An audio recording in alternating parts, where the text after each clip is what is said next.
આજે તો આપણે સવારમાં નીકળી ગયા હતા ચોટીલા ચામુંડમાના દર્શન કરવા, કેમ કે ગયા શનિવારે હું ગઈ હતી અને પૂનમના ભીડના હિસાબે દર્શન થયા નહોતા. તેથી આજે વિચાર્યું હતું કે આ શનિવારે તો ચોટીલા જવું જ છે.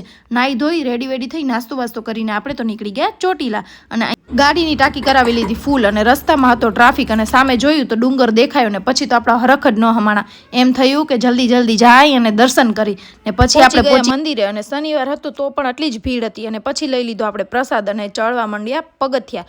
અહીંયા શાયદ 600 કે 700 પગથિયા છે. જો તમને લોકોને ખબર હોય તો તમે કમેન્ટ કરજો કે કેટલા પગથિયા છે.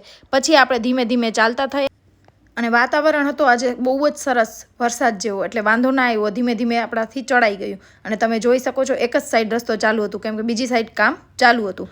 ફાઇનલી થઈ ગયા ચામુંડમાના દર્શન. તમે લોકો પણ દર્શન કરી લેજો અને કમેન્ટમાં લખી દેજો જય ચામુંડમાં. પછી આપણે નારિયેલ વધારી નાખ્યો, અને અહીંયા મેં બાંધી લીધી ચુંદડી, બાંધી મન્નત માંગી અને ફોટા પાડીને આપણે નીચે થઈ ગયા હાલતા. અને સામે જ મળ્યા આપણને કચ્છના પદયાત્રીઓ. અને પછી આપણે એમની માટે બી દુઆ કરી દીધી કે સહી સલામત પહોંચી જાય. અને પછી આપણે આવી ગયા પ્રસાદ લેવા. અને પ્રસાદ તમે જોઈ શકો છો કેટલું અહીંયાનું પ્રસાદ બહુ મીઠું અને સ્વાદિષ્ટ હોય છે.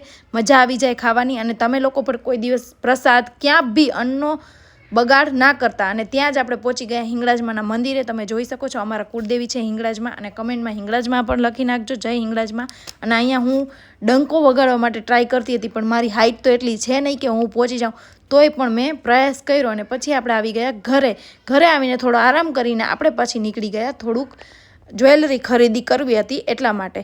તો જ્વેલરી ખરીદી કરવા માટે આવી ગયા છીએ, અને જોઈએ કે શું પસંદ આવે ને શું નહીં એ હું તમને બીજા નેક્સ્ટ વ્લોગમાં બતાવીશ. અને પછી આપણે ભૂખ લાગી એટલે વડાપાવ ખાધા, અને ઘરે આવીને જોયું તો મારું ટમેટું બહુ મસ્ત રમતું હતું, અને એની ભેગી થોડીક વાર હું રમી અને મજા કરી. તો આજનો મારો આ મિની વ્લોગ કેવો લાગ્યો એ કમેન્ટ કરજો, અને કમેન્ટમાં લખજો જય હિંગળાજમાં જય.